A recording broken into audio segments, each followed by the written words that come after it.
누가복음 21장 35절에서 38절 말씀입니다.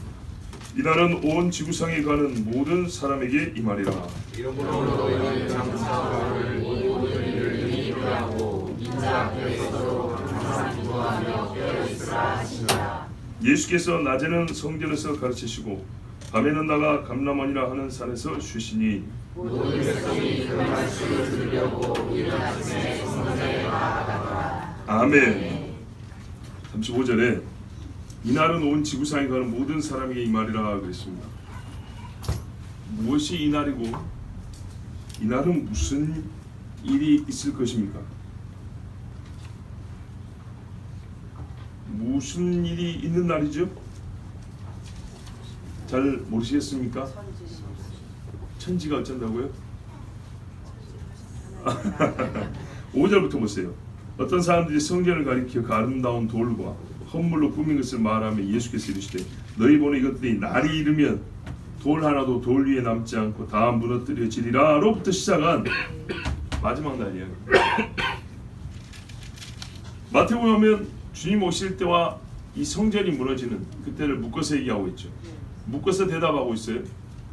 그런데 보통의 눈에서는 이게 묶어서 연결이 안 되기 때문에 AD 70년에 성전 무너진 걸로 다 몰아가지고 해석을 하려고 하니까 억지가 된다 그랬죠. 주님 다시 오실 때 성전이 다시 세워지면 될 일을. 그래서 준비되고 있다는 것을 말씀드렸습니다. 자 보십시오. 6절에 너희 보는 이것들이 날이 이르면 돌 하나도 돌이 남쳐 다 무너뜨린다. 어떻게 합니까? 성전을 파괴시켜버린다는 거죠.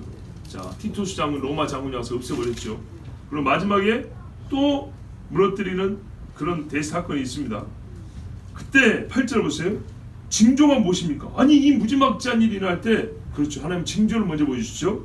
미혹하는 일이 있을 것이다. 어떤 류의 미혹이냐 했더니 많은 사람이 내가 그리스도하리라. 그게 무슨 말이에요? 그리스도가 오는 때와 영광이 됐다는 얘기죠. 그렇죠? 보세요 여러분. 70년에는요. 성전이 로마에서 무너진 70년에는 자기를 그리스도 하는 사람이 얼마나 됐을까요? 사실상 거의 없죠. 그때는 예수 믿는 것만 해도 죽는 일인데 9절 보세요. 난리와 난리, 소요의 소문을 듣는다 그랬습니다. 지금 여러분 듣고 있습니까? 못 듣고 있습니까? 많이 들리죠? 뭐 여기 계신 분들이 대략적으로 나이 30은 넘었다고 쳤을 때 30년 전 뉴스들랑 비교를 해보십시오. 30년 전 뉴스에는 이라크 전쟁이 이제 막 끝났을 때 이야기죠. 40년 전에는 이란하고 이라크 전쟁이 한참 시작돼가지고 7년인가 8년인가 맨날 포격전하고 있을 때고 50년 전에는 중동에 석유 파동이 있으면서 이스라엘의 제4차 중동전쟁이 있을 때고 근데 지금은요 훨씬 많습니다. 곳곳에 11절에 지진, 큰 지진, 기근, 전염병 있고 무서운 일과 하늘로부터 큰 징조들이 있으리라. 지금 여러분 점점 많아진 거 보고 계시죠? 요 11절 설교를 제가 어릴 때도 들었어요. 그때도 수치를 보여줄 수 있을 만큼 숫자로 보여줄 수 있을 만큼 폭증했다고 그랬어요. 지금은요 그보다 몇 배나 많습니다. 그런데요 우리의 마음을 돌릴 일들이 너무 많아요. 여러분 보고 듣는 것이 한정되어 있는 상태에서 지진과 기근만 집중하게 보인다면 놀라겠죠. 근데 이거는 슬쩍 제껴도 볼 게 너무 많아요. 안 봅니다 이제. 자, 이 모든 일 전에 12절 보세요. 내 이름으로 말미암아 너희가 핍박을 당하고 회당과 옥에 넘겨지며 임금들과 집권자들 앞에 끌려간다. 그리고 이것이 또 하나의 징조가 된다 그랬죠. 자, 그러면 순서를 보면 어떤 일이 있어요?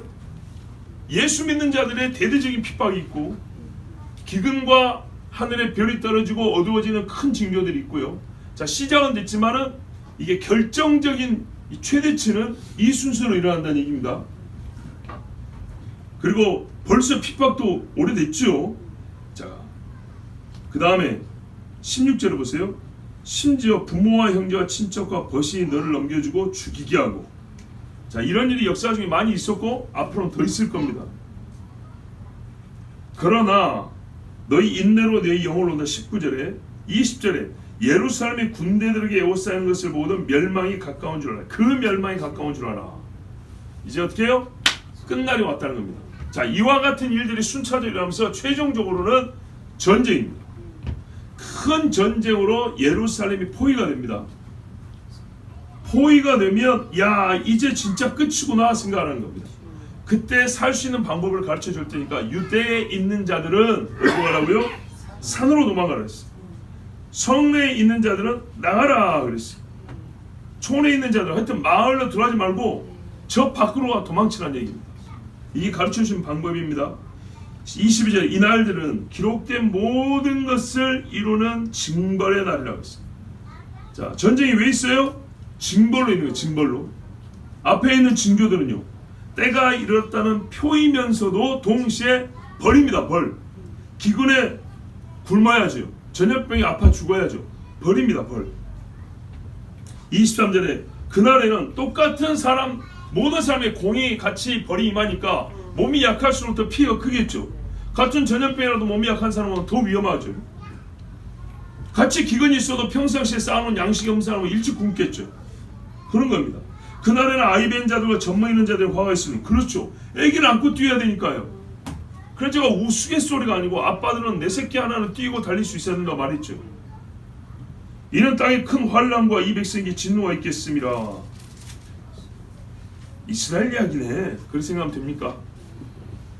그들이 칼날의 죽임을 당하며 모든 이방이 서로 잡혀오고 이스라엘은 이방인의 때가 차기까지 이방인들의 밟히리라. 보세요. 이 전쟁 다음에 이방인에게 밟히는 때가 이어진다 그랬어요. 성경에 뭐라 그랬어요? 요한계시록 하면 42달 동안 이방인에게 내어준다 그랬어요. 그 다음에 예수님 오십니다. 1월 성실에는 징역, 1월 성실 하늘에 있는 것들입니다. 땅에는 민족들이 바다와 파도의 성난 소리에 혼란 중에 곤고하리라. 지금도 파도의 성난 소리 들리시죠? 2004년에 저기 동남아 쓰나미 있을 때 말입니다. 그때 아모스 파도를 불러 지면을 덮으시는 여호와라. 그때 처음 알았어요. 우리가 왜 그런 말씀 몰랐을까요? 이게 누가복음에 대한 보험서에 대한 말씀을 왜 몰랐을까요? 그래서 사람들이 말해 26절에 세상에 임할 일을 생각하고 무서워서 기절할 정도로 했어요. 생각만 해도 무서워 기절할 정도로. 왜? 경험이 있었기 때문이죠. 이 일이 계속된다고 더 한다고 아이고 그리고 쓰러지는 겁니다. 그때 이제는요 하늘의 권능들까지 흔들리고 있어서 진짜 가만히 서 있을 수 없는 징이 될 때 그때 사람들이 인자가 구름을 타고 능력과 큰 영광을 오는 것을 보리라. 자, 요 순서를 1년에서 쭉 보면 이게 AD 70년의 이야기로 끝나는 게 절대 아닙니다. 이런 일이 되기를 시작하거든 머리를 들라 너희 속량에 가까우니라. 이제 어떻게 해요? 끝날이 가까워서 주님 맞을 준비해라는 얘기죠. 그러면서 이렇게 얘기했어요. 주님이 비유를 더 해줬어요. 더 쉽게 이해시켜 주려고. 무화과나무를 한번 봐봐라. 어떻게 해요? 싹이 나면 또 잎이 부들부들해지면 곧 여름이구나 한다는 거죠. 이거 모르는 사람 있습니까? 그 정도로 쉽게 알려준다는 얘기입니다. 그리고 이와 같은 일이라거든 또 뭐라 그랬어요? 인자가 가까이 온다 그랬죠? 31절에는 하나님의 나라가 가까이 온 줄 알라고 그랬어요. 그러니까 우리가 기도하면 여기 하나님의 나라가 임했습니다. 이거는 굉장히 파편적인 이야기예요. 조각이 조각. 진짜 하나님의 나라에 있다 온 거예요. 뭐래요? 킹덤 왕국이라고 그랬죠. 저 여호와의 증인들이 왕국을 갖다 쓰니까 우리가 좀 이게 쓰기가 곤란해졌는데 성경 분명히 왕이 다스리는 나라 왕국을 말해요. 하나님의 왕국이 임한다 이랬어요. 진실로 너희에게 이르노니 이 세대 지나기 전에 모든 일이 다 이루어지리라. 천지는 없어지지 않아 내 말은 없어지지 않아. 반드시 이루고요. 그러면서 어떻게 했냐면 그러면 이때 이 환난과 여러 가지 재앙에서 살아남고 주님 오심을 보고 그 나라에 내가 들어가려면 어떻게 해야 되는지를 가르쳐줘야 되겠죠. 그래서 두 가지를 가르쳐줬어요. 34절에 너희는 스스로 조심하라. 그렇지 않으면 방탕과 술취함과 생활의 염려로 마음이 둔하죠. 뜻밖의 그날이 덫이 된다고 했어요. 그날이 덫인데 들어가겠습니까? 아니죠. 그러면 덫이 되지 않게 하게 둘 중에 하나입니다. 덫이거나 문이 열려 들어가거나. 그래서 말해요. 조심하라 그랬어요. 조심하라. 두 번째 36절에 이러므로 너희는 장차 올 이 모든 일을 능히 피하고. 자, 반복입니다. 사실은 34절 35절 34절이 맞죠. 34절에 뭐라 했어요? 뜻밖의 그날이 덫과 같이 너에게 임하지 않도록 덫이 되지 아니하도록 36절에 이 덫과 같은 일을 등이 피하고 인자 앞에 서도록 사실 같은 말입니다. 뭐냐면 항상 기도하며 깨어있으라. 두 가지지만 사실은 한 가지입니다. 같은 말입니다. 내용이 같잖아요. 뜻밖의 그날이 덫이 되지 아니하고 하나님 왕국에 들어가려면, 그렇죠? 이 모든 재앙에서 살아남고 주님 앞에 서려면 말은 다르지만 내용은 하나입니다. 그러면서 역시 말은 두 개지만 뜻은 하나님. 말했어요? 스스로 조심해라 그랬어요. 근데 조금 추상적이죠. 조심하는 게 뭐죠? 했더니 같은 말을 반복하면서 구체적으로 가르쳐줬죠. 구체적으로 35절에 36절에 뭐라 그랬습니까? 항상 기도하며 깨어 있으라. 아멘. 동일 목적으로 해주신 음주가 말씀입니다.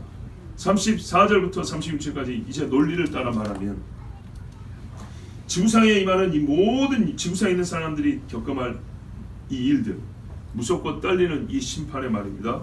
어떻게 해요? 살아남고 주님 앞에 설 수 있게 하여 어찌해야 되냐? 스스로 조심해야 된다. 조심하는 것이 무엇이냐를 말씀의 맥을 따라 논리를 따라 말하면 기도하는 것이라고 말합니다. 기도하지 않은 자는 조심하지 않은 자입니다. 주의를 기울이지 않은 자입니다. 여러분, 영적 민감성과 영적인 일에 주의를 기울여지는 그 일이 기도할 때 이루어지지 않던가요? 기도 없이 이날을 맞은 사람은 방탕해진 채로 그날의 어둠 속에서 뒹굴고 헤어나오지 못합니다. 지진이 나도요, 술 취해서 놓인 사람은 못 일어납니다. 술 취함으로 정신을 차리지 못하고 밤낮을 가리지 못한 채 이게 밤인지 낮인지 불의 심판을 피하지 못합니다. 생활의 염려에 평생 사로잡혀서 땅만 보고 있는 사람은 하늘의 징조가 있어도 저 수많은 가로등 때문에 안 보이는데 이러다가 벼락을 맞습니다. 맹인으로 삽니다. 참 맹인이 누구인가? 영적 생활에는 기름이 쪄가지고 몸뚱아리가 이래가지고 둔하기 그지없습니다. 아무리 찔러도 여기까지 들어가질 않아요. 창으로 찔러도. 그래서 미끄러운 길로 걷다가 엘리 제사장처럼 자빠져 부러집니다. 못 일어나. 여러분, 36절에 기도하며 깨어있으라 그랬어요. 쉽게 말해줬습니다. 자다가 일어나는 것. 이게 기도라 그랬습니다. 기도 안 하면 깨어있지 않음이고, 깨어있지 않으면 눈 감고 이 모든 일을 당합니다. 이 모든 무서운 일을 그대로 직격탄으로 맞아도 좋다는 것이 기도 안 하는 사람의 마음입니다. 나는 그렇게까지 의도적이고 고의적인 마음을 안 품었는데, 안 품긴요. 오늘 본문을 여러분 신앙생활에서 몇 번 읽었습니까? 수십 번을 읽었을 겁니다. 설교도 많이 들었을 겁니다. 근데 여전히 기도 안 하면 그게 의도적이고 고의적인 것이 뭡니까?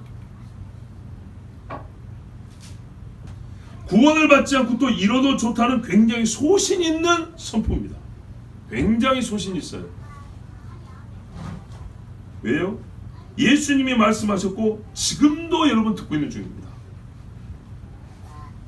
지금도 예수님이 이 종을 통해서 말씀하고 있습니다. 이 가르침이 반드시 필요했습니다. 37절에 예수님이 성전에서 가르치고 밤에는 감람원에서 쉬었다 했는데 계속 반복해서 주님이 가르쳤습니다. 어제 들은 이야기 오늘 또 하고 오늘 들은 이야기 내일 하고 하나님의 나라 하나님의 나라. 비유로 말하면 밭에 감춘 보화와 같고 고기 잡는 그물과 같고 씨를 뿌리는 것과 같고 얼마나 많이 말씀했는지 모릅니다. 지옥은 불도 꺼지지 아니하고 구더기도 죽지 아니한다고 말했습니다. 소금 치듯 한다고 그랬습니다. 주님이 깨어있기 위하여 날마다 주님 하실 일은 가르치는 거였습니다. 기도하는 자가 되기 위하여도 여러분 가르침은 필요합니다. 기도하는 자가 되기 위하여 내가 모범을 보이면 애들이 보고 엄마 옆에 이렇게 쪼그려 앉습니다. 근데 그게 다가 아닙니다. 쪼그려 앉는 것까지는 흉내되지만요, 기도의 말은 가르쳐져야 됩니다. 제자들에게도 예수님이 그렇게 모범을 보이는데 시간이 많이 걸리죠. 잘 못하죠. 성령이 임하니까요, 하나님의 약속의 말씀이 생각이 났습니다. 그랬더니 기도도 달라졌어요. 기도하는 자가 또 되었어요. 그런데 여러분, 오늘같이 이런 말씀이요, 여러분 성경에 보통 예수님 하신 말씀이 빨간 글이잖아요. 지금 누가복음 21장부터 보면 거의 빨간 글이죠. 누가복음도 그렇고 다른 복음도 그러는데, 재밌는 특징이 뭐냐면 예수님의 공생의 사역 3년 이상 중에 마지막 예루살렘 여정이 거의 3분의 1 정도 내지는 반에 가까운 비중으로 기록되어 있다고 그랬죠. 그리고 특징이 뭐냐면 그 후반부가 집중적으로 많이 기록되는데 대부분 기적이 아니고 설교들입니다. 가르침들이 대부분 기록됐습니다. 그래서 빨간 글씨가 복음서의 후반부에 하면은 비중이 높습니다. 비중이 높는 경우는 보시면 알다시피 거의 빨간 글씨입니다. 상황 설명한 것 말고는 다 예수님이 직접 하신 말씀입니다. 그만큼 예수님이 이 마지막에 가르치는 일을 많이 했다는 거고요, 중요한 것들을 많이 가르쳤다는 얘기입니다. 전에는 안 가르쳤다는 것이 아니고 이게 반복하고 집중해서 가르쳤다는 얘기입니다. 근데 아시다시피 예수님의 마지막 예루살렘 입성에서부터 돌아가실 때까지 일주일이 채 안 걸렸습니다. 그러면 일주일이 채 안 걸린 것을 일부만 기록해도 이렇게 많이 가르쳐 놨다면 3년 동안 하신 말씀은 얼마나 많을까요? 그래서 요한이 한 말이 기억이 되시죠. 예수께서 하신 일을 기록할 것 같으면 이 세상도 감당하지 못할 것이다. 모든 백성이 들으려고 이른 아침에 성전에 나가더라. 자, 어제 여러분 이 말 들었으면 오늘 성전에 자원하에 아침부터 나갈 사람 몇 명이 될까요? 참 믿는 사람이 적었고 괴팍하고 강팍한 마음을 가진 사람이 많았지만서도 놀랍게도 보세요, 이런 설교 듣겠다고 이른 아침부터 성전으로 나간 사람이 많다는 겁니다. 그렇다면 여러분 오늘 우리 어떻게 해야 될까요? 듣기를 즐거워야 되고 듣고 나서 행해야 되겠죠. 야고보서 1장 22절에 너희는 말씀을 행하는 자가 되고 듣기만 하여 자신을 속이는 자가 되지 말라 그랬습니다. 그러면 오늘 말씀대로 하면 어떻게 해요? 기도하지 않으면 자기를 속이는 자입니다.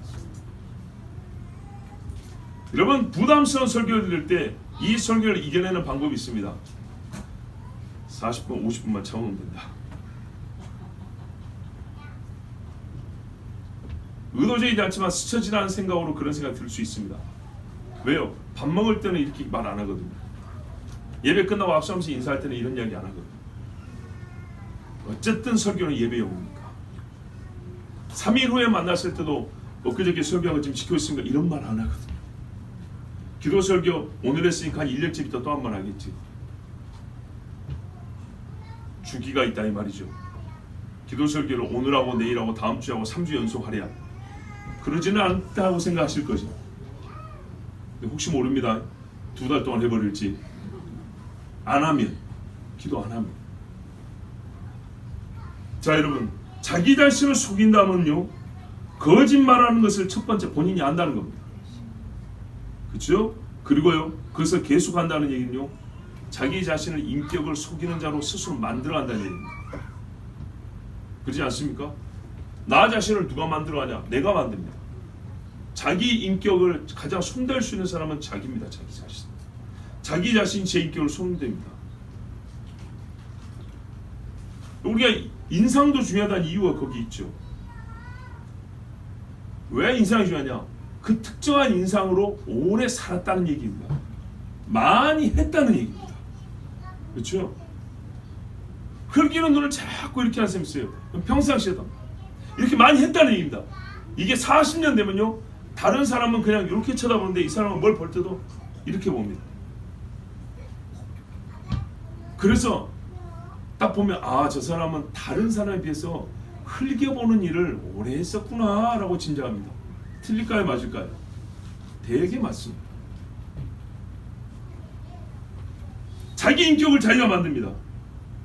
기도하라는 하나님의 말씀을 듣고 안 하고 어떻게 하냐?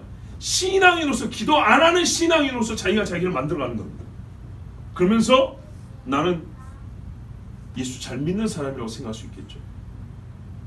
이것이 바로 자기를 속이는 거고 착각이고, 내가 주여 주여 했는데 주님 저를 어떻게 모르신다고 할 수 있습니까? 바로 그 당사자가 될 것입니다.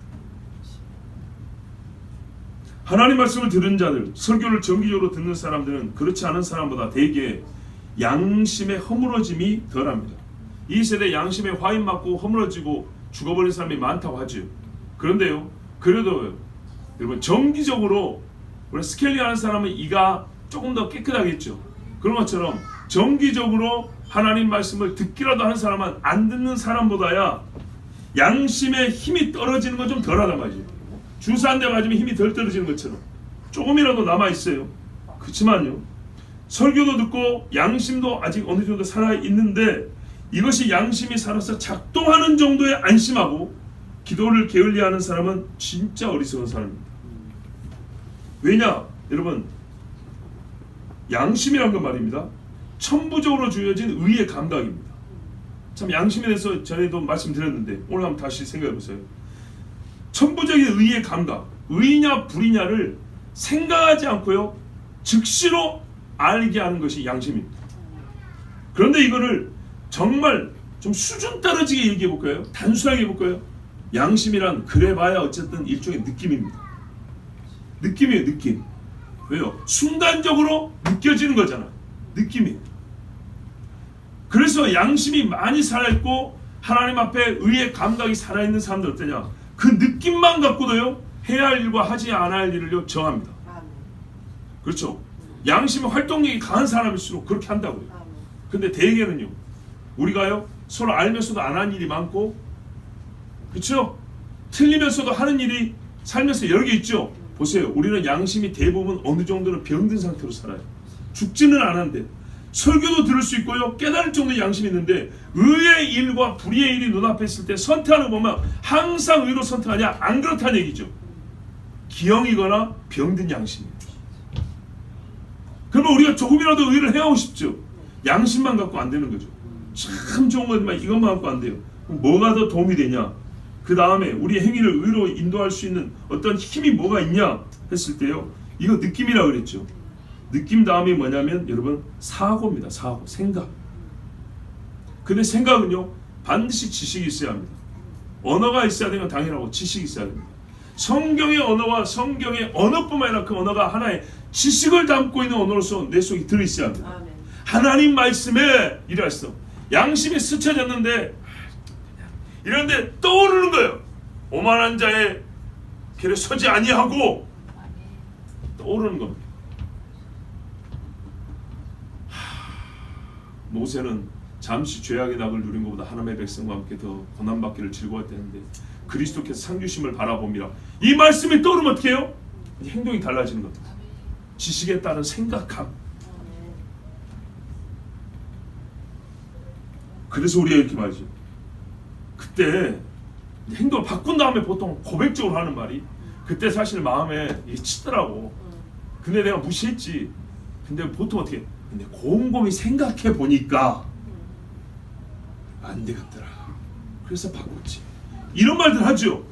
지식에 따른 사고. 그러면 참된 지식에 따른 생각하는 능력이 중요하다는 얘기입니다. 그래서 지금 어떻게 해요? 가르쳐 주는 거예요. 하고 느낌이 아니라 가르쳐 준 거예요. 양심이 무디거나 양심의 소리를 거부하였더라도 배우고 들은 바에 의하여 가진 지식이 있을 때 이 지식은 사람을 하여금 생각하게 하고요, 생각은 자신을 돌아보게 합니다. 원인과 결과에 대해서 생각해 보게 하고, 그래서 내가 책임질 일 혹은 내가 권리로서 추구할 수 있는 일, 지금이 아닌 다음을 생각하면서 지금의 처신과 행위를 결정하게 합니다. 그러면 여러분, 생각으로 바뀌면 다 의를 행하여 의인이 되냐? 아니죠. 생각만으로 이루어질 수 없는 의의 행위들도 있어요. 그래서 그 다음으로 강한 힘을 가진, 옳음으로 인도하는 강한 힘을 가진 게 뭐냐 하면요, 여기서부터는 약간의 강제성이 있는 것들입니다. 그렇죠? 사람이 그러죠. 여기까지 굉장히 자원이고 자발적인 거예요. 근데 여기서 안 되는 거죠. 강제가 있죠. 우리 보통 생활에서 말하면 강제성이 있는 그러면 제도나 관습들이에요. 우리 민족의 관습상 그러면 안 돼. 참 대단한 힘이 있습니다. 동생이 시집 가려는데 우리 동네에서 그러는 거 아니야. 언니가 간 다음에 가는 거 3년 기다려야 돼요. 그렇죠? 이게 다 옳다란 얘기는 아닌데요. 사람으로 하면 어떤 행위를 결정한다고 힘이 있는 것을 말하는 겁니다. 가정에서도 제도가 있어요. 9시까지. 그렇죠. 양심상 친구들하고 엄마 속이고 놀면 안 될 것 같아. 근데 일단 가버렸어요. 근데 곰곰이 생각해 보니까 어떻게 해요? 아니, 그래도 나중에 들통나면 어떻게 하지? 만약 생각하고 있어요. 그런데도 아직 못 가고 있어요. 근데 그 순간 엄마한테 전화 왔다 왔어요. 야 이년아 하면서 소리를 질렀어요. 알았어 갈게 이러고 온단 말이죠. 명령, 권위에 의한 명령. 자, 이러한 수단이 항상 동일한 뭐냐게 지금 말씀드린 이 순서를 따라서 이 순차적으로 이루어지는 건 아니지만 그 힘을 생각하면 그리고 일어나는 우리의 행위를 이렇게 형성하고 결정하게 하는 그 힘과 순서를 생각하면 대개 이렇습니다. 그런데요, 마지막 단계가 뭐냐? 사람을 하여금 의를 행하고 의롭게 살 수 있는 마지막 단계 힘 있는 거는 뭐냐? 가장 힘 있는 거 뭘까요? 예? 이건 이제 물론 표현법에 따라 다를 수 있지만 뭐 내용은 여러분 저하고 비슷할 겁니다. 하나님의 손입니다. 하나님의 손. 하나님의 손이 다양한 방식으로 나타나는데 번개를 때리든 우레소리를 들리게 하든 지진을 나게 하건 불이 붙게 하건 문둥병이 들리게 하건 안진뱅이가 되게 하건 아니면 거꾸로 치료를 시키든 눈이 멀게 했다 다시 뜨게 하건 어쨌든 뭐예요? 하나님의 손. 기근이 일어나게 하고 다시 곡식을 주고 하든 하나님의 손. 하나님이 직접 역사하는 겁니다. 사울아 사울아 네가 어찌 나를 핍박하느냐? 하나님의 손이 직접 역사하는 겁니다. 주권적으로. 근데 여러분 이 하나님의 손이요, 하나님이 우리가 알지 못하고 예상하지 못할 때 주권과 선으로 나타나서 정말 강력한 힘을, 저항할 수 있는 없는 힘을 행사하셔서 우리로 하여금 예수 믿게 하죠. 그죠? 유효한 부르심, 저항할 수 없는 은혜. 첫 번째로 나타난 이겁니다. 두 번째는 뭐냐? 우리 생활에서 너희가 바리새인과 서기관보다 나은 의가 있어야 된다 그랬죠. 노아와 욥과 다니엘과 같은, 그렇죠? 이런 의롭게 살아가는데도 하나님의 손이 역사합니다. 하다못해 발람 같은 거짓 선지자도 어떻게 해요? 속에서 일하는 것도 안 되죠. 그러니까 뭐래요? 딱 천사로 칼 들고 보내잖아요. 헛손하면 죽는다. 이렇게 하시는 겁니다. 바로 모세 와서 말하니까 자기도 알아요. 한 민족을 이렇게 종살이 시키고 남자 애를 낳으면은 강에 던져서 고기밥 되고 아그밥 되게 한다는 이거 틀린 줄 알아요. 그런데도요 안 바꾸죠. 안 바꿉니다. 그런데 어떻게 하나님의 손이 역사하죠. 보내라 보내냈다고 자꾸 거짓말하죠. 근데 마지막에요 손이 강하게 역사하죠. 장자를 다 죽여버리니까 빨리 나가라 그럽니다. 하나님의 손. 그런데 여러분 이 하나님의 손이 하나님 지금 필요하고요. 이 앞에 것들로 안 됩니다. 진짜 하나님의 손밖에 없습니다. 하나님의 손으로 좀 나 좀 살려주세요 하는 게 뭐예요? 기도입니다. 기도. 사람을 의로 인도할 수 있는 가장 큰 힘을 말하자면 끌어들일 수 있는 그 힘을 끌어당기는 또 하나의 힘이 뭐냐면 기도입니다. 이건 자석의 S극과 N극처럼 하나님이 그렇게 하시려고 약속을 했어요. 너희가 기도하면 내 손을 내려준다 그랬어요. 여러분 소돔과 고모라에서 롯이 지금 오늘 밤 지나면 죽습니다. 하룻밤 지나면 죽는다. 하룻밤 동안에 교육하셔서 살릴 수 있습니까? 네? 부모 와서 명예 살릴 수 있습니까? 아브라함이 가가지고 야 이 새끼야 조카한테 삼촌이 가가지고 너 이리 따라 나와 그러면 따라 나올 것 같습니까? 아니죠. 천사가 가가지고 말해도 들어야 안 들어요? 안 된다니까요. 그래서 여러분들 손을 붙잡아 억지로 끌어냈죠. 예, 대표적인 예시 이게 하나님의 손입니다. 자, 근데 이 손을 어떻게 끌어냈다고요? 아브라함이 하나님께 기도했잖아요. 기도의 형식이 보통의 기도하고 좀 달라가지고 협상이 이런 말도 좀 쓰고 위협이니 하나님을 감히 협박을 했니 뭐 이런 표현을 쓸 수는 있지만은 결국 기도지 않습니까? 구함이었어요. 구함.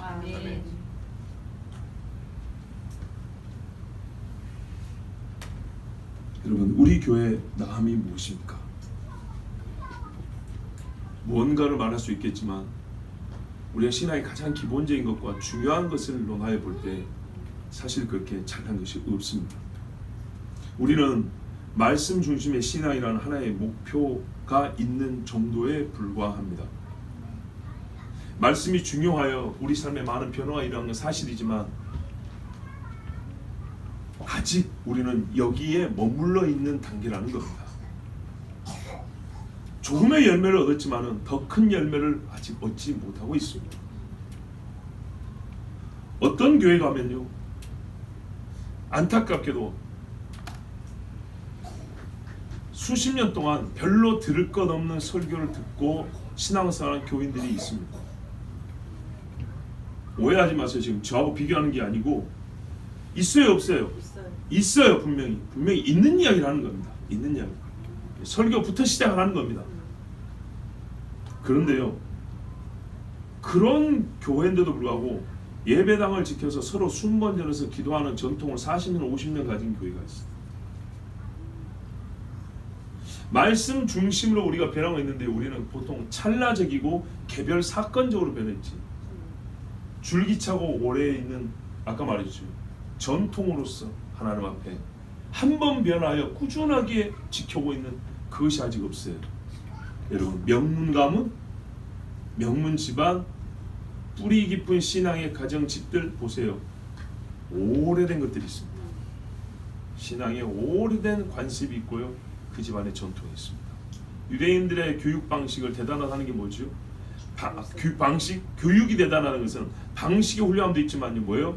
끊어지지 않고 전통을 그대로 가져온다는 겁니다. 제가 어제도 우리 청년들에게 물어봤어요. 우리가 성경 암송 시작한 지 7년 됐습니다. 그런데 어느 때는 암송했고 어느 때는 안 하고 어느 때는 하고 어느 때는 안 하고, 뭐 또 너무 또 내 이야기를 그렇게 생각하지 마시고, 자, 그런데 말이죠, 잘해온 사람이 있고 못해온 사람이 있다 하더라도 굉장히 탁월하게 암송 능력이 좋았는데 그분이 1년하고 말았다 치고, 어떤 분은 30년을 했다 했을 때 그 암송의 역사를 돌이켜보면 빼어난 사람이 잠깐 생각은 하겠지만 30년 암송한 사람한테는 고개가 숙여지는 법이다. 그러죠. 근데 이왕이면 빨리 하면 좋죠. 50에서 시작해서 80 된 것보다 20에 시작해서 70년에서 90까지 하면 더 좋죠. 여러분, 이 정도 되면 신앙은 걱정할 것도 없고요, 깨어있으라 이 말에 정말 순종하는 사람을 볼 수 있죠. 그래서 우리에게 아직 이 부족하다는 얘기입니다. 어느 한때 불붙는 것, 그러나 꾸준하게 어느 날 감동이 왔어요. 이제부터 내가 성경 봐야겠다. 그래서 같이 보자고 했어요. 그걸 20년 지켜오시나 이 말이죠. 정한 시간에 정한 분량. 나는 그래도 하루에 한 번은 교회 가서 하나님 앞에 기도해야 돼. 이걸 40년 지켜오신 분이 있냐는 거죠. 이게 소위 교회의 저력이라는 거예요. 이런 걸 자랑할 만한 전통으로 우리가 삼는 것입니다.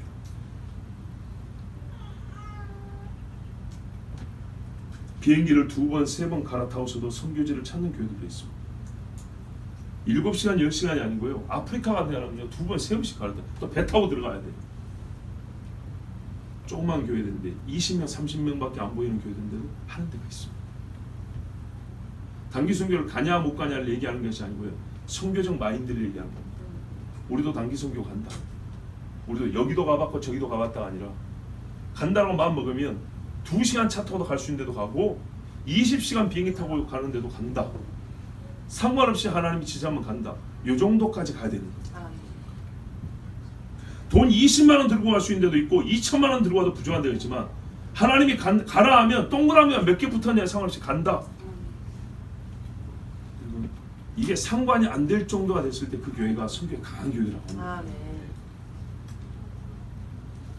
젊은이가 가득한 기도회가 있는 교회도 있습니다. 요즘에 젊은이들 예수 믿는 사람 적잖아요. 근데요, 모이라 하면은요, 땅 치면은 우르르 몰려드는 교회들도 있어요. 물론 그 중에 다 신앙이 제대로다, 뭐 그런 말은 아니지만 그 많은 사람들이 몰려가지고 주님을 부르는 교회들도 있어요. 여전히 밤을 새는 교회도 있어요. 성경 연구도요, 신학생 못지않게 열심히 하는 교회도 있어요. 정말로. 제가 옛날에 학교의 앞에 서점에서 봤다니까요. 어떤 교회에서 여전도에서 교재를 구하러 왔어요. 여전도 회원들이 직접 왔어요. 교육자 온 게 아니라. 그러면서 책들을 고르고 그러고 사갖고 가고 가더라고요. 책을 놓으니까 이게 쉬운 단답형 칸 채우기가 아니에요. 제가 그 교회 예배도 들어 가봤어요. 아주 뜨겁지는 않지만요, 그런 거 있죠. 묵직한 느낌. 여러분, 우리에게는 구역 예배가 없습니다. 꼭 이름을 구역 예배라고 붙이지 않아도 각 가정들이나 세대 간에 약속된 거룩한 나눔의 시간이 없습니다. 있다가도 없어졌습니다. 그렇죠? 목사가 성경 암송하니까 따라하는 것 참 감사합니다. 정말 잘하시는 거예요. 성경 예배 하니까 중요함을 아는 것으로 끝나고 스스로 예배의 자리를 시작하여 만드는 분은 몇 분이나 계신가 한번 생각해 보십시오. 바쁘고 피곤하니까 기도하지 못한다, 안 한다. 여러분, 옛날에는 안 피곤했습니까? 정말 제가요 손빨래를 좀 하지 않습니까? 그죠? 아시죠? 근데요, 뭐 빨기가 제일 힘드냐? 일단 이불 빼고. 뭐 빨기가 제일 힘드냐? 수건입니다. 수건. 비눗물이 무지하게 안 빠져요. 손빨래로 하면 겁나게 안 빠집니다. 이 몇 개 빨고 나면 손이 쓰릴 정도입니다. 옛날에요, 방망이로 두드려가면서 수건도 몇십 장씩 손으로 빨아가면서 오마니들이 어떻게 기도를 합니까? 이런 벌써 보세요. 수건 빨래를 손으로 안 해본 지 오래돼가지고 지금 모르시잖아요. 우리가 시간이 없고 바쁘다 하는데 옛날도 시간 없었어요. 그런데 어떻게 했냐? 그 시간을 기도 시간으로 바꾸는 열심이 있었죠. 줄이고 예배했습니다. 버리고 기도할 마음이 여러분 없으십니까? 가정 예배를 멈추었습니까? 왜요? 이제 막 시작한 가정은 영적 긴장감이 있습니다. 이제 우리 가정생활 잘해야 되는데, 신혼 때 말이죠. 가정 예배 시작합니다. 어느 정도 부부간에 이제 살아보고 뭐가 좀 서로 적응이 되고 가정 예배 서로 없어집니다. 건물을 짓거나 무엇을 할 때 처음에 안정을 위해서, 흔들리지 않고 안정을 위해서 뭔가 받쳐놓은 것들 있죠. 어느 정도 올라가고 안정이 좀 됐다 싶으면 없애버리죠. 예배를 그런 용도로 쓰고 말았다. 안 됩니다. 우리 자신도 그럴 겁니다. 엄마 밑에 있을 때만 엄마 아빠 안심 주기 위해서 예배하는 척하고 나이 17, 18 먹으면 그때부터 쓱 나가버려요. 그러면서 하는 말이, 이제 나도 컸으니까 내 알아서 할게요. 뭐라고 말할 겁니까? 원리가 똑같습니다. 이 정도면 우리가 이제 해볼 수 있습니다. 시도는 해봐야 했으니까 우리가 강사님들 오셔가지고 여러 가지 가르쳐 줬습니다. 그러면 그 주제에 따라서 한번 시도를 해봤습니다. 그러나 여러분 보십시오. 각 주제별로 증거하는 강사들 많이 왔어요. 그거를 지금까지 오래 하거나 꾸준히 하거나 열심히 하거나 한 가지라도 있습니까? 두 가지 의미를 말합니다. 우리 자신이 연약하다는 얘기인 것이고, 두 번째는요, 우리 신앙이란 건 그렇게 특별 강사에 의해서 키워지는 게 아니라는 겁니다. 매일매일의 반복이지만은 하나님의 말씀을 반복하여 들으면서 일상이 훈련돼서 신앙이 자라는 것이지, 한번 반짝한다고 신앙 생활이 성장하거나 바뀌거나 이거는 매우 힘들다. 자, 여러분, 모든 은혜를 다 10대에서 빨아먹지 말라고 말씀드렸습니다. 모든 거룩한 훈련은 예배 시간 하나로 종합해서 끝! 종합 감기약 먹듯이 그런 거 아닙니다. 예배 참석만으로만 마치려 하지 마십시오. 예배 시간 우리 얼마나 길어요? 여러분들께 하는 말로 정말 찬송이 있지, 기도에 있지, 설교 1시간씩 하지, 또 뭐 축하도 하지, 뭐 또 암송도 하지, 뭐 예배 시간마다 다른 교회에 비해서 우리 2배나 할 게 많고 하는 것도 많고, 이것만으로도 우리 신앙에서 충분하다. 아니요. 그거는 내가 앉아서 수동적으로 받는 것들이잖아요. 그게 아니고요. 자기를 속이지 말고 스스로 깨어. 남이 깨갖고 일하면 내가 깬 건가요? 아니죠. 깨워주는 자가 있는 것이지 내가 같이 깨워야죠. 내가 집에 아버지면 자녀들 내가 기도하자고 하는 겁니다. 내가 엄마 기도를 먼저 시작했으면 딸을 붙잡고 내가 기도하자 하는 겁니다. 예배의 재단을 쌓는다고 그랬습니다. 내가 직접 우리 집이 예배장이 될 수 있도록, 정말 예배당이 될 수 있도록. 그래서 누구라도 문 열고 들어오면 야, 이 집에 뭐가 영적 느낌이 좀 다르다 했는데 무슨 점집만 들어도 다르다면서요. 그죠? 그런데 예수 믿는 사람이 매일 예배하는 집이라면 여러분 점집과는 반대되는 느낌으로서 또 영감이 좀 와야 되지 않겠습니까? 신앙의 유지와 보수, 고치는 것, 성장, 이 도움을 여러분 설교에서만 찾아서는 또 안 됩니다. 모르는 것을 설교 듣고만 채우지 마시고, 잘못된 걸 설교 듣고만 지적받지 마시고, 잘하는 것을 또 설교에서만 와 그래 맞아 나도 저렇게 해서 칭찬을 설교에서만 다 받지 말고 하나님께 직접 성경을 읽고 시간을 정하여 기도함으로써 기도 시간에 주신 감동으로 너 참 잘했다고 하는 게 직접 칭찬도 받으세요. 뭐 그러면 안 돼요. 말씀드릴 때 이게 눈을 찌르고 드는 것 같았어. 정말 그 자리에서 진짜로 영의 고통인데 육으로 이게 연결해서 눈알이 아플 정도로 하나님 앞에 눈물을 흘리는 그런 책망도 좀 들어봐야 되지 않겠습니까? 깨어있음과 기도, 정말 뗄 수 없는 상관관계고, 깨어있다는 것은 성경대로 기도가 깨어있음 그 자체입니다. 자, 아까 드린 말씀과도 좀 연관을 생각해 볼까요? 기도하지 않는 자는 생각하지 않습니다. 여러분, 생각 없이 기도가 시작이라도 되던가요? 기도할 때 사람은 기도에 맞는 말을 합니다. 기도를 시작할 때도 하나님 말씀 생각하고 시작하지만 기도에 맞는 말을 합니다. 기도에 맞는 말을 하기 위하여 기도에 맞는 생각을 합니다. 구체로 그게 뭐냐? 뭐 그것까지 설명 안 드려도 여러분 경험으로 이게 다 아는 이야기입니다. 그 핵심에 기도에 맞는 말, 맞는 생각의 핵심이 뭐냐면 하나님을 향함이 있습니다. 지향이 있습니다. 지향. 하나님 지향. 하나님 의존. 두 가지가 있습니다. 하나님 의존과 하나님 지향, 하나님 향함이 있습니다. 그래서 기도는 깨어있으면 되는 겁니다. 기도의 언어는 기도와 맞는 생각에서 나오고, 기도와 맞는 생각이란 하나님을 전전제로 의존하고 향함에서 시작합니다. 아멘. 그러니 여러분 기도하십시오. 아멘.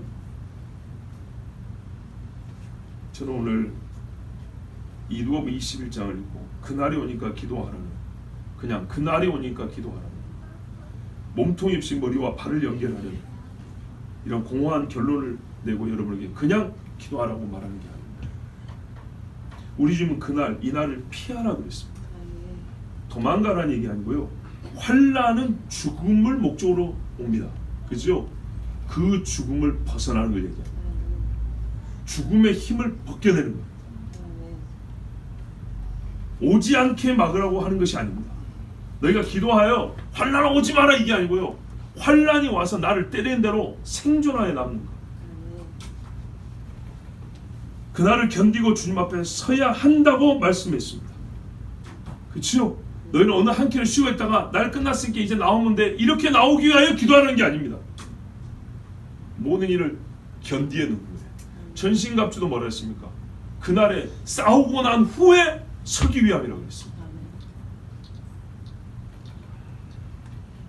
땅에 사는 모든 자가 예외 없이 겪는 일입니다. 그러므로 말씀의 이치를 그대로 따르면 이 무시무시한 일을 겪으면서도 전과 다를 바 없는, 아니 더 정열적인 신앙의 삶이 있어야 한다는 말이 됩니다. 보십시오. 너희가 왜 기도하고 깨어있어야 하냐? 이 죽음이 닥쳐올 때 죽음을 이겨내고 남아야 하고, 환난을 겪고 견디고 참아내고, 환난은 끝났는데 나는 남아 있어야 돼요. 그래서 남아있는 내가 주님 앞에 받아들여진 자로 서 있어야 된다는 얘기 아니에요. 그건 무슨 말이죠? 세상에 가장 무서운 심판이 있는데도 거기서 남는 자라는 거예요. 말하자면 이때는 네 믿음의 최고치로 살고 있어야 된다는 얘기입니다. 그렇죠. 믿음이 최고 좋은 상태였다는 얘기입니다. 인간들이 겪어보지 못한 최고의 환난을 겪은 다음에 주님 앞에 서기 위하여 그랬단 말이죠. 믿음의 최고치로 생존하고 있어야 최고의 환난과 부딪혀서 깨고 나간다는 얘기죠. 아멘. 그리고 걔는 끝났는데 나는 아직 안 끝났어. 아멘. 나는 주님을 볼 거야. 그렇다면 여러분 얼마나 이거 귀한 가르침입니까? 아멘. 주님이 뭐라 했어요? 방법이 한 가지 있어. 한 가지. 뭐라고요? 기도하라. 그래서 기도하라. 기도가 얼마나 중요한지 아시겠죠?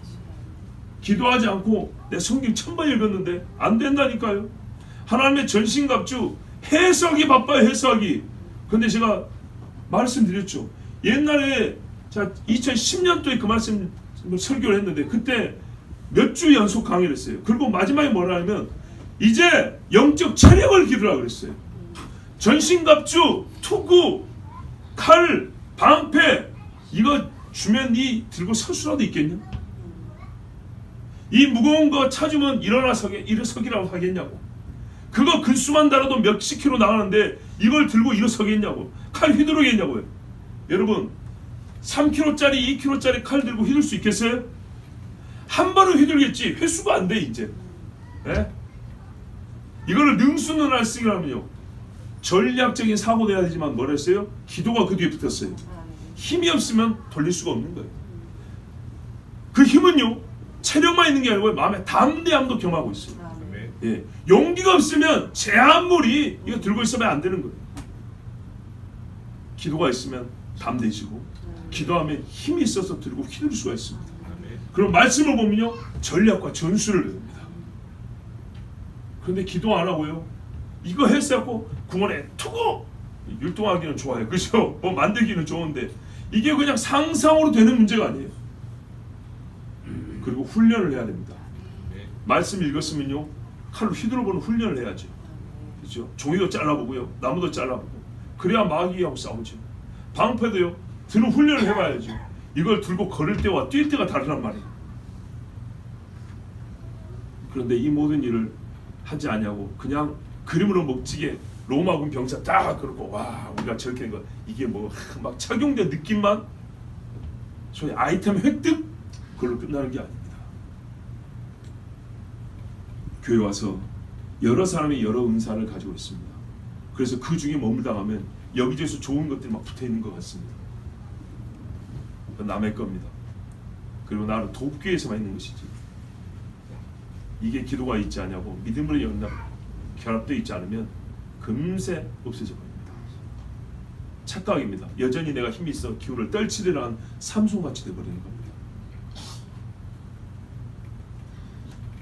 어느 때보다도 정열적인 신앙이 있어야 한다고 주님이 암시적으로 지금 가르쳐줍니다. 논리적으로 우리에게 가르쳐주는 겁니다.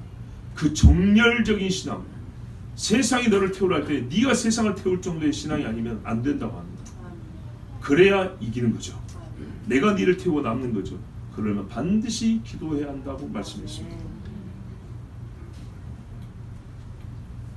지독한 공포가 있을 것이고 전 세계적인 미혹이 있습니다. 끊임없는 핍박과 하늘과 땅의 재앙 속에서 살아남기 위하여 주님이 기도하라 말씀하셨습니다. 여러분 이제 기도하십시오. 주님, 내가 주님 사랑으로요 세상을 미워할 정도로 주님을 사랑하게 해주세요. 아멘. 주님, 제가 정말 진리 옛날에 베드로가 한 말 나의 말이 되게 해주시옵소서. 영생의 말씀이 있으면 내가 네게로 가리이까. 내가 어떤 경우에도 항상 똑같은 이 대답으로 주님 곁에 붙어있게 하옵소서. 아멘. 나의 작은 믿음을 도우사 세상이 감당하지 못하게 하시고 육체를 따라 썩어가는 구습을 쫓지 않게 하시고 뒤로 물러가 침륜에 빠지지 않게 하옵소서. 아멘. 성경은 이렇게 말합니다. 앞으로 오면 표대를 보고 하는 것이만 가다가 서버리면 어떻게 된다고요? 뒤로 자꾸 물러서게 되는데 뒤로 물러서면 침륜이라고 했죠. 쉽게 말하면 늪지에 빠진다는 겁니다. 그래서 다시 건지기가 어렵습니다. 신앙생활은 한번 뒤로 한번 물러가 버리면 이 건지기가 어려운 이유가 있거든요. 성경이 우리의 영적 세계를 알기 때문에 그렇게 말하는 거예요. 보기에는 그냥 교회 2번 빠진 것 같이 그게 아니고요. 늪지대에 2걸음 빠졌다고 생각하세요.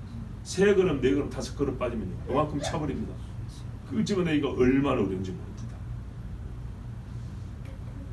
그러니 주님, 내가 미혹되어 세상에 빠지지 않게 하시고 아멘. 주의 말씀을 따라 의와 경건의 행위를 하게 하여 주시옵소서. 아멘. 마라나타 예수와 우리 주님 예수님을 항상 부르고 고대하는 믿음을 주시옵소서. 아멘. 여러분 이렇게 기도하십시오. 아멘. 기도하는 자가 남은 자가 됩니다. 아멘. 우리 함께 이 시간에 기도합니다. 아버지 하나님, 연약한 자들을 살리시고 아멘. 정말 저항할 수 없는 은혜 가운데 우리를 부르셔서 오늘도 하나님의 자녀가 되게 하심을 감사합니다. 아멘. 이제 아버지여, 이 믿음이 빼앗기지 아니하고 세상에 가장 무서운 시험을 겪고 남아야 된다 했사오니 세상에서 가장 무서운 시험보다도 더 크고 무서운 믿음을 갖고 있어야 된다는 얘기입니다. 아버지 하나님, 이 믿음을 갖게 하여 주님이 가르쳐 주신 방법이 하나 있으니 깨어 기도하라 하였습니다. 아버지여, 우리가 기도하는 교회가 되게 하여 주시옵소서. 기도가 전통이 된 교회가 되게 하여 주시옵고, 어떤 환난이 있어도 이 목사의 자리가 비는 날이 있어도 기도의 자리는 비는 일이 없도록, 그래야 모든 이가 다 남아서 주님을 맞이할 수 있도록 주님 도와주시옵소서. 우리 주여 한번 기도합니다. 주여.